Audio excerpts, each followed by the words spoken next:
French Revolution happened. These aren't episodes about the French Revolution. These are specifically episodes about how the court at Versailles came into being, how it deranged the people who lived there, and how that aspect of things contributed to the revolution. So largely we're talking about what's wrong with French people. Yeah. Yeah. 8 or 9 episodes. Yeah. And what do you know about Versailles? Oh, alarmingly little. Just the Treaty of Versailles and how well that went. That did go really well. Really good. Well, there were a couple of those treaties, and they all went well. But yeah. So there's probably the best popular culture touchstone on this recently would be that 2006 Sofia Coppola movie about Marie Antoinette. Sure. And everybody knows about, the garden. I actually don't know about the garden. The Garden of Versailles. Oh, I mean, you mean the literal? I thought you were talking about a movie called The Garden. No, yes, there's a nice garden at Versailles. Yes. That is the borderline basic knowledge that everybody has. Yeah. Okay. Which is why I knew about it. Yeah. Nice garden, big palace. But I think that okay. I'm glad that's what you know, because there's a lot more there.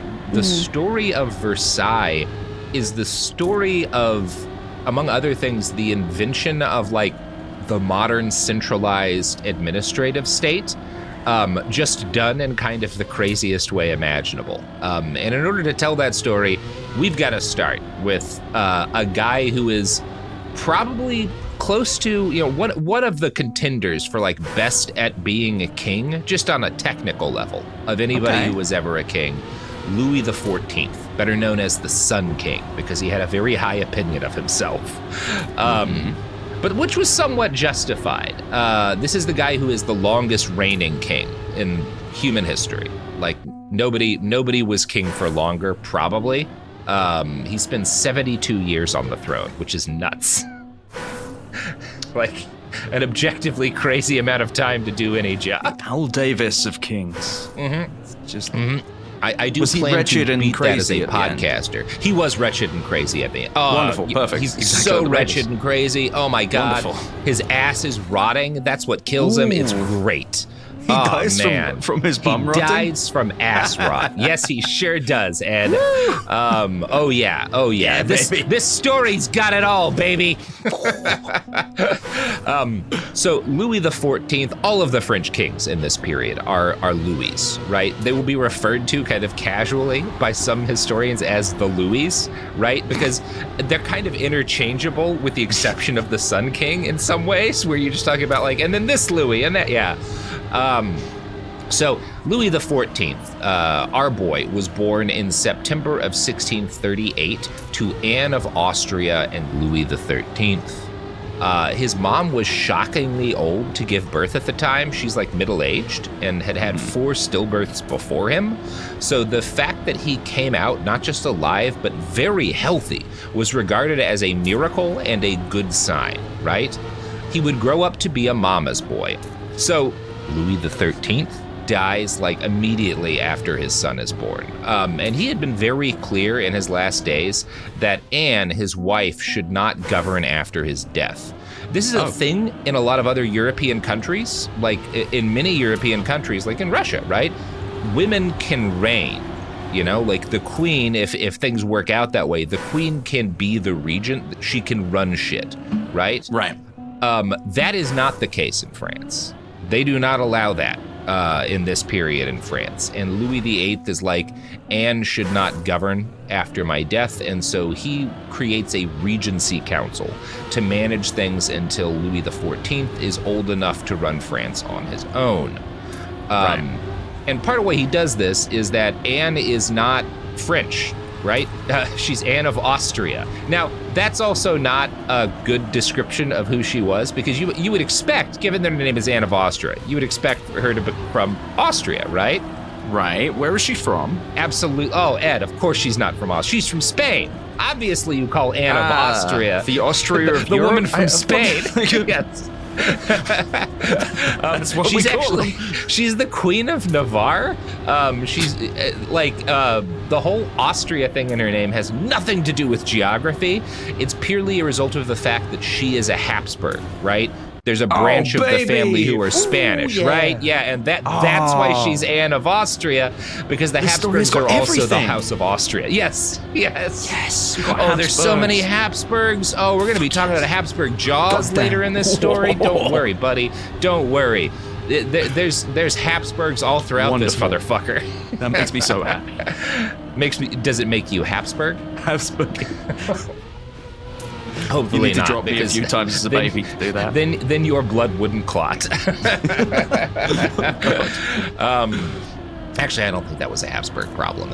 Anyway. I truly don't actually know. I just know that they all have sex with each other. They all did have. There's a lot of people fucking their cousins in this story. That's just how royalty is.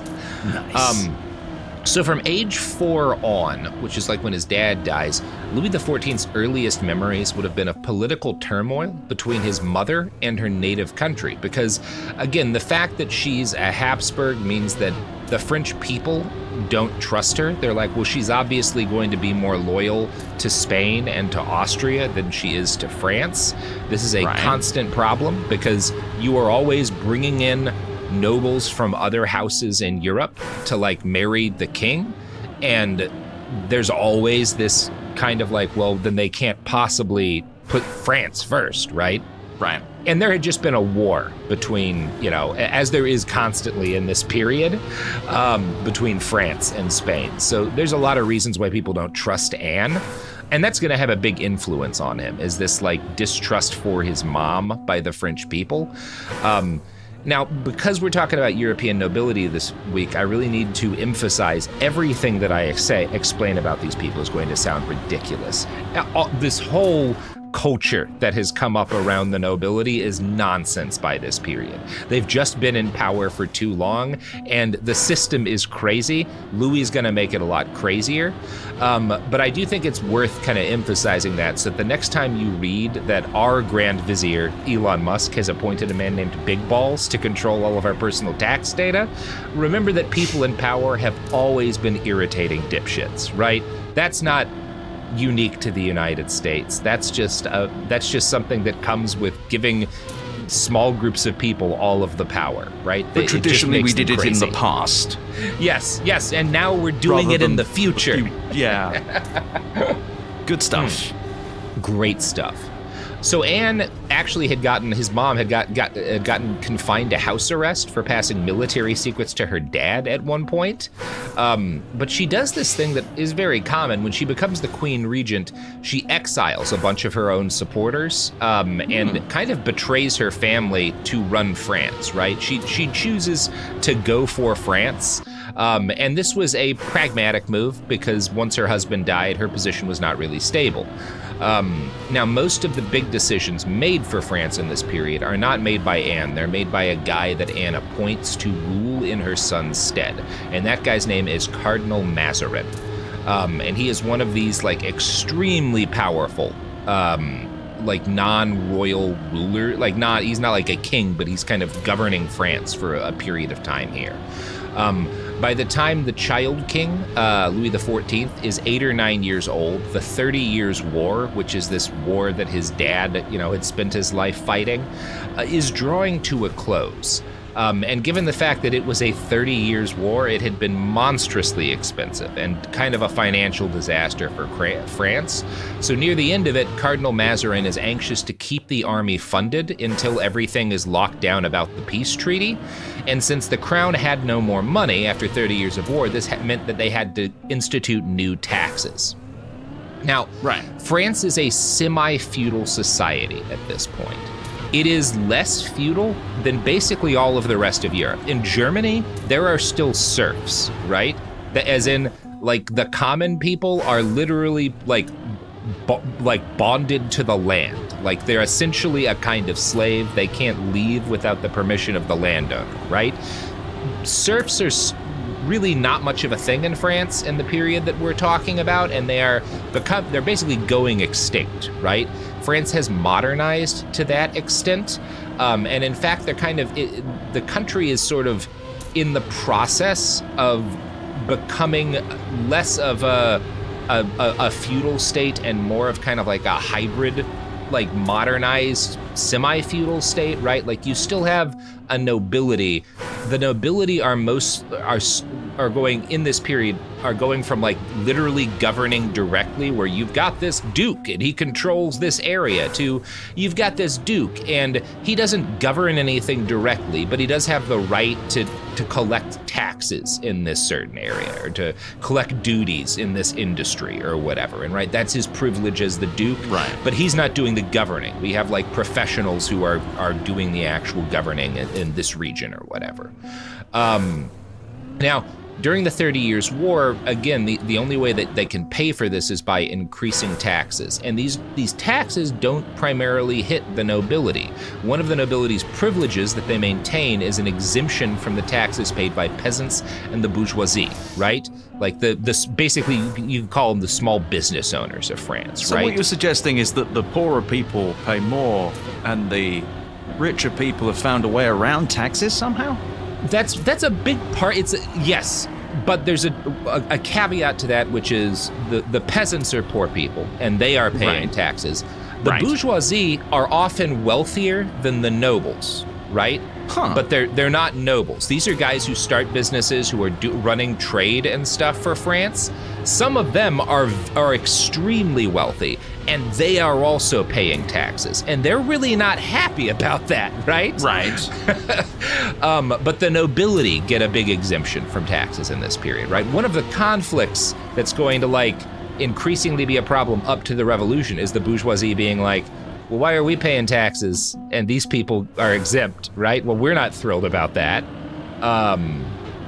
So this does mean that regular French people are largely being kind of brutalized by the cost of the war against the Habsburgs of Spain. The job of approving new taxes, like the king will say, I want this tax, but it has to be approved by the parliaments. Now, to you and I, coming out of the English tradition, parliament means like essentially a governing body, sort of like a Congress is, right? Right. That's not really what a parliament is in France. Parliaments in France are courts, right? They're court systems. Like the Parliament of Paris is a court system in Paris. And you have a bunch of judges who are nobles, who own their seat as a judge. Like that judgeship is the personal hereditary property of a noble who is one of these members of the parliament. And the parliaments have a lot of judges and clerks and whatnot. But these are like court systems when we talk about parliaments. But it is their job to approve new taxes. And this is kind of one of the ways in which the French state has started to modernize in this period, right? It's not just this duke controls this area and he takes taxes. We've got this professional legal system, right? That is responsible for approving these things. And a lot of conflicts with the crown are going to be the parliament trying to protect its power, right? When the king wants to do stuff directly. Anyway, this causes issues because it makes the fact that the king wants these new taxes on the common people and the bourgeoisie, and the parliament has to approve them, right? You've got these parliaments and royal courts that have to approve the taxes, and they don't want to. They don't want to, not because they like love the peasantry and think that it's unfair. They don't want to because the peasantry riots over new taxes. I was going to say not dying. Right. And the parliament needing to approve them. It's kind of this situation the kings have developed so that like, hey, if these guys have to sign off on it too, maybe they're the first people who get sort of mobbed, you know? Yeah. The people with the signature are probably the one. Why are the kings so insulated as well? Is it just because they can deploy the army against the peasantry, or? They can deploy the army, and this is a thing that increasingly happens in this period where there's this desire to strip the nobility of direct power, right? So just kind of a smart play. If the nobility is in this position where they're doing, you can make them do unpopular things, right? You can kind of loop them in on the shit you need to do that nobody likes, to the extent that they get blamed for that. It makes it harder for them to like have their own power base, you know? And they also they don't get taxed though, the nobility. No, they do. They are in this period immune to most taxes, right? And that's the trade-off, I imagine. Yeah, that's part of the trade-off. And kind of the issue here is the nobility are not friendly always with the crown, right? Like the nobility are both the people who govern with you, right? And who are supposed to be taking your lead as the king. But whenever there's a rebellion against a king, it usually comes from the nobility in this period, right?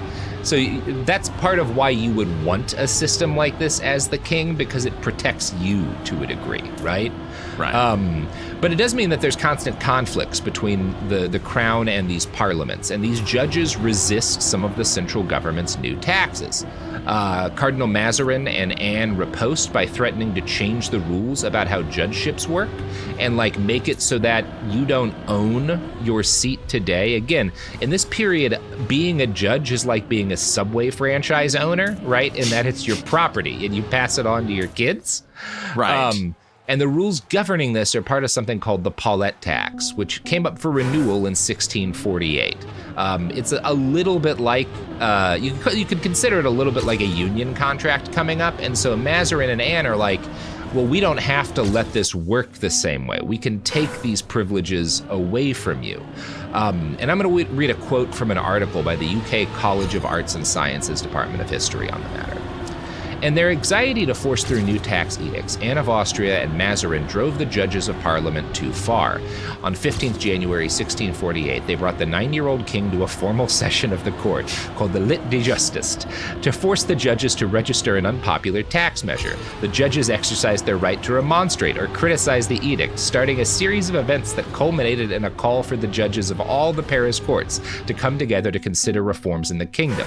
On the 26th of June, acting without the regent's support, the Parliament summoned those judges to meet in a body called the Chambre de Saint Louis. This date marked the beginning of the Fronde. Street demonstrations, organized by Retz, showed that the judges had strong popular support. The Frondeurs focused their anger especially on Mazarin. They denounced him as a foreigner who had no respect for the laws and institutions of France, and as an intriguer who was using his influence over Anne to enrich himself and ruin the country.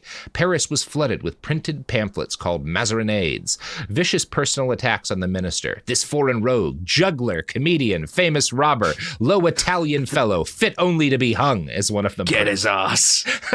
He's a juggler! Bodied as a juggler. Mm-hmm. I feel like if this was 2025, they would have been like, podcaster, where's bathrobe? Oh, sorry. Yeah, Cardinal Sorry. Mazarin, I mean, first off, as a low Italian, I hate this kind of racism. As a judge. As a You judge should- as well. Oh, shit. Who are you I'm loyal really to in in between. Oh, man. Foreign God, rogue, it would- famous It would robber, be really juggler, bad and if we had a comedian. foreign guy doing something to our government as well. Like, Oh my God, can you imagine that? That would never happen. just Well, it's say he's also a fucking it is juggler. funny bringing up Musk too, that like he keeps bringing his like little kid into these like massive like these moments that are like going to be major